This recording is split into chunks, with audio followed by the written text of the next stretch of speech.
So my topic for this week is our president, Joe Biden, has announced that he is running again for a second term. He announced his run for the 2024 election. And obviously, for those who follow me on social media, you'll know that I had distinct feelings about this nomination that he's seeking. I'm just going to come right out with it. I do not think that Joe Biden should be running again for several different reasons. And I think when you're on the left and you make that statement, there is a lot of pushback that you get because whenever you say anything bad about a Democratic politician, the immediate kind of like pushback from other people who are also on the left is that you are enabling Republicans or that you are enabling fascism or vote blue no matter who, or you see what they're doing, so on and so forth. This conversation, I think, is attempted to always be broken down into this binary, this black or white. It's either all of this or all of that. But this conversation has always been and will always be, in my opinion, a very nuanced gray discussion. And that's kind of what I wanted to bring to us all today. Kind of talking about Biden running again, how we feel about it, his challengers that he has in the field, the fact that the DNC is talking about how they're not even going to have primary debates, and also whether or not, just the elephant in the room, is he too old to be running again? Some people don't want to have that conversation because they say it's ageist. I want to kind of just like dig into that with everyone a little bit here. But before I kind of get into all my different feelings about why I feel the way I feel about why I don't want Biden to run again. I don't. I'm going to come out there and say it. You guys might feel differently.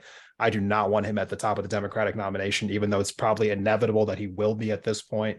But let me just open the floor to either of you first. What were your thoughts when you heard that Joe Biden said that he was going to run again for president in 2024? I mean, I guess I just thought, wow, the potential of the alternatives is just going to be crushed by the DNC. Like the DNC is just going to fucking try to make it so that there is no other option. There's no other discussion. And that is what is most upsetting to me, that there's no, I don't know. I feel like we're not going to be presented with other options. And that is untenable at this point, especially when he is as old as he is. So it kind of is like an inevitable problem, because like as soon as he was elected, because if he doesn't run, he becomes a lame duck. And if you allow like a real primary with debates, that hurts your, from the DNC's perspective, that hurts your chances of winning the presidency. Like no ifs, ands, or buts. A primary challenge to a sitting president does not help their chances of winning the general. yeah. But like, I do think that if I'm running the DNC, anything else has to be better. Like Biden's numbers suck, and they've always sucked. They've never been good. Like the majority of Democrats don't want him to run. And I think with Biden, putting the ageism thing aside, age also gives him a wonderful excuse. Like he can just take the, fall on his sword, be like, guys, I'm having health issues. You don't have to specify what they are. I don't think I can sit for another 4 years of the presidency. Totally. I'm going to step aside and let America decide who the next president is. And that would be a noble thing of him to do. And no one would look, negatively upon him for doing so. And I do think that would be the best strategy, because I think that if he goes against anyone not named Donald Trump, he's going to get obliterated. Absolutely. Like there's no question in my mind. And I think a lot of this skepticism comes actually back from decades ago when Jimmy Carter was running in 1980, and he was primaried by Ted Kennedy, who ended up getting like 37% of the vote, ended up losing. But most people at the time thought that it made Carter stronger going into the election. But obviously he got obliterated by Ronald Reagan. And so there's been this little like trepidation ever since then. But the logic doesn't stick up for me. You know, you have primary debates whenever there's an open seat. Obviously, Barack Obama, Hillary Clinton went through vigorous primaries leading up to the 2008 election. Obviously, neither one of them were sitting presidents. You had that again in 2016, which people might argue that somehow Bernie has something to do with that. I think that's complete trash. But in 2020, again, obviously, there was like 55 people who ran for president on the Democratic side. You know, and obviously it didn't hurt Biden's chances of going up against Trump in that election. It feels like it's just based out of nothing but fear. In my opinion, having an open primary, and this particular time, only two other people have announced they're running against them. You know, Robert Kennedy Jr. and Marianne Williamson, who I'm going to touch on here in a moment. But in my opinion, there's nothing wrong with having other people getting on the stage with Biden and addressing maybe other people who are also on the left, because we've seen polls that have shown, over 80% of people in a new Newsweek poll that were Joe Biden voters said that they wanted the Democratic Party to hold primary debates. We've also seen so many polls over the last couple of years where Democratic voters, people who voted for Joe Biden, did not want him to run again. And their primary reason for it was actually because of his age. Yeah. You know, because like it's just like the elephant in the room, everyone. Like the man is in his 80s. He's already the oldest president in history. So it's honestly at a certain point, you know, I'm not trying to be mean about it, but like that man in particular, it's obvious that he is losing his ability to do this job. And we've seen for anyone who takes this job that it has a toll that it takes on them over the years. I mean, you think about Barack Obama, he aged a lot over the course of his 8 years. Like it is an incredibly stressful job. And we're tasking it to somebody who's in the twilight years of his life. But I want to hear from other people who are challenging him. I really do. And I've had people reach out to me and say that they think that I should do more coverage on candidates like Marianne Williamson. Her platform is exploding on TikTok, for instance. Right now, people are talking about her a lot. I briefly did some coverage of her in 2020, the first time that she was running. For the primaries back then. I personally don't have that much negative to say about Marianne Williamson. She seems like she's had some takes in the past that seem a little strange. But, you know, for the most part, you know, I just believe that anyone who wants to challenge should be allowed to challenge, and they should be allowed to speak on the primary stage or on the primary debate stage with the president, and the people should be able to have the chance to vote. Yeah. Shutting down democracy is what we're always accusing the Republicans of doing. And now the Democrats are doing it. How can we be the party that's like, I'm always giving the Republicans crap for being, oh, you're the party of small government. Oh, you're the party that protects children, but you do these things. We're supposed to be the democracy party. What is happening right now? In our very name. Yeah. I think in general, like most of the time, I'm okay with not having primary debates because most of the time, you're just going to run the president, right? But like, and that's still what's going to happen here at the end of the day. And if he decides to stay running, that's what's going to happen.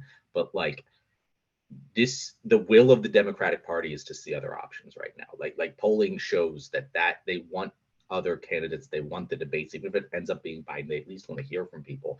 And in my mind, if you're the DNC, that means you represent the Democratic Party. It doesn't mean you represent the leader of the party. You represent the people who are part of it. And I am equally a part of that party as Joe Biden is, you know, and to say that the majority of the people who make up our organization want this to happen, but we're not going to let it happen because we think it will hurt our chances of winning the election. Okay, you want to make that argument, fine, but then why the hell are you running a president with such a shitty approval rating? Like that no one, that even his own party doesn't want him to run. If it's about electoral politics, explain that to me, because it doesn't seem like the best option to let him run again. If you have to insulate him that much, then even you're afraid of his chances of winning, right? Yeah. You know, and it really just comes down to this at the end of the day. I also agree. If Robert F. Kennedy Jr. gets on the stage with Joe Biden, if Marianne Williamson gets on the stage with Joe Biden, I think the end result is still going to be that Joe Biden is going to be the nominee come the convention next year. But honestly, it's not really about that. Here's what I mean. This has always been about the Overton window, in my opinion, which is so important in all political discussion. Joe, we have Bernie Sanders, for instance, did not win the nomination in 2020, did not win the nomination in 2016, but his two runs have shifted the Overton window dramatically to the left because of his runs that he had, and has changed national politics. It changed it for so many people running at the state level, running at the local level, how we think of anything in our normal, just like casual conversations. He popularized the idea that healthcare was a human right. No one was saying that in 2014. No one was arguing on behalf of colleges being free for higher minimum wage, like not at the macro level that it is right now. It's changed so Biden's policies. exactly. Platform. Yeah. And now we're all trying to hold him accountable for them.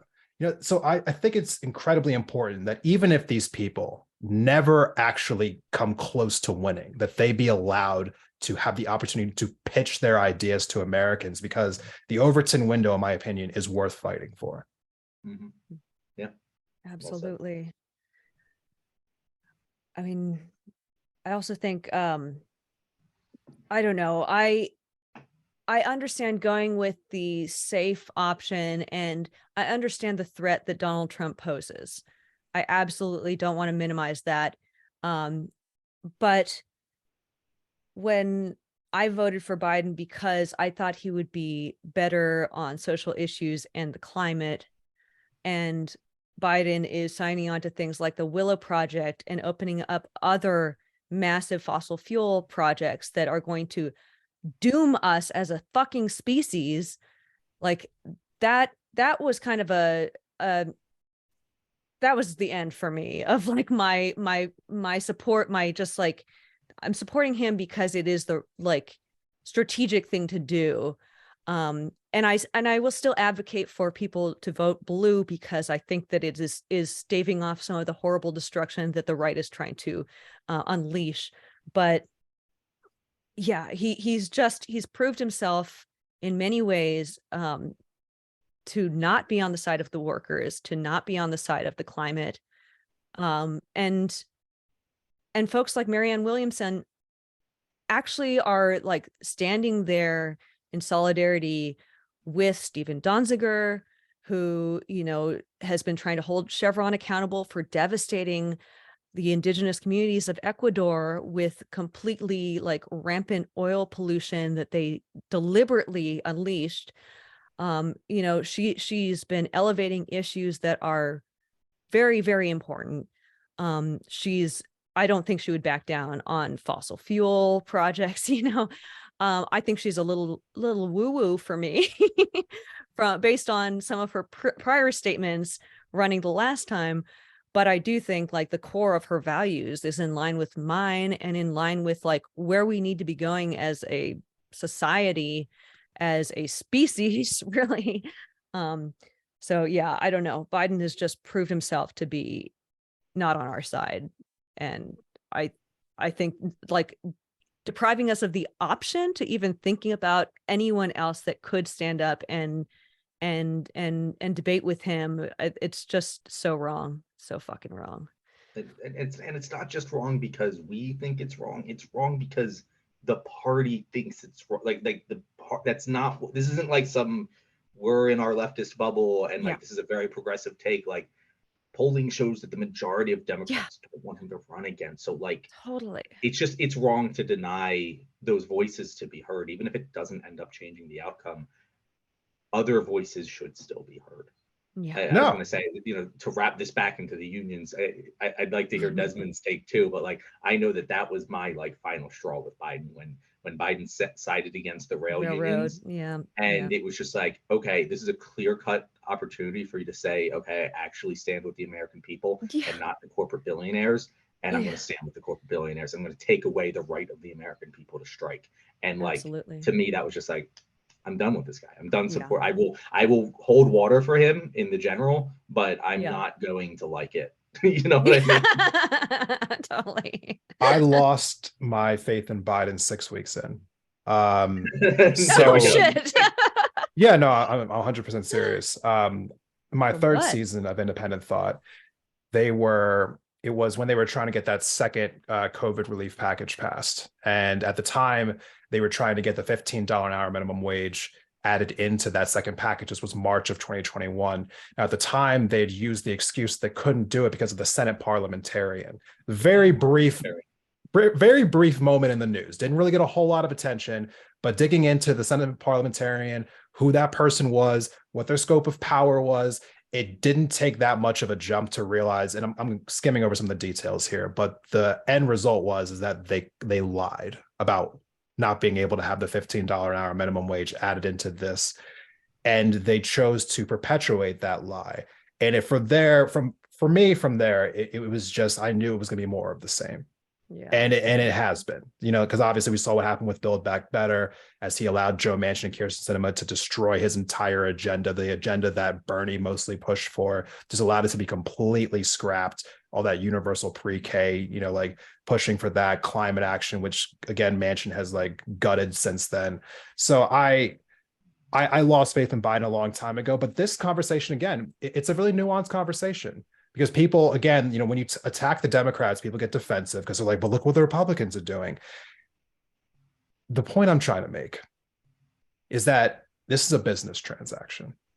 Erica, we've talked about this. This is a business transaction. Both parties cause harm. I believe the Republican Party causes more harm. So I give my vote to the Democrats. But I'm also not going to be silent about the harm that they're causing because they cause less harm. And that's the stance I will continue to take. And I don't believe in a society where we cannot critique the left because they cause less harm. If you're causing harm, I'm coming for you. The end. That's just really how I feel about this. So I don't want to ever give ground to the idea that we cannot come after Biden because he's not Trump. That was never good enough. And I don't want to normalize that. As it's saying, oh, well, he's better than Trump. Every time that someone says that, it just makes my blood boil. I forget if I said this on the Independent Thought podcast, but I remember telling you this, Desmond, is I think the best way to look at the presidency is like he's the head coach of your favorite football team. Yes. And if you put it in that perspective, you still love, I still love the Eagles, even if I say Jonathan Gannon is evil and deserves to die. I've said that with my mouth, and I don't mean it with my brain, really, but that's come out of my mouth. It doesn't mean I hate the Eagles. I mean, I think that you're doing a bad job and you're hurting my favorite team, and that's how I view Joe Biden. It's I don't hate America and I don't hate Democrats, and I don't hate anything. I just think what you're doing is making our team lose over and over again, constantly, forever. And I'm sick of being the Cleveland Browns. I want a president who is Bill Belichick, I want someone who's going to make it happen. And the sports crossover references, we're in it's fine. We're in them. If you're a liberal Democrat and you're like, I like Joe Biden, okay, cool.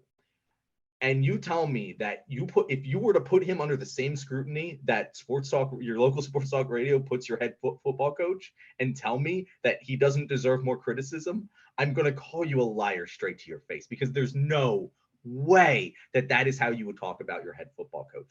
And that's football, and people don't die, and this is a situation that it literally holds people's lives in their hands. And so to say that is the one that the head coach deserves less criticism, what the fuck are you talking about? It blows my mind that people think that way. Yeah, the last thing that I want to point out, kind of my final point here. PolitiFact, great organization. They have been tracking the promises that Joe Biden made on the campaign trail about what he said he would try to accomplish while he was in office. And they show either what he did, what he's still trying to do, or what he failed to do.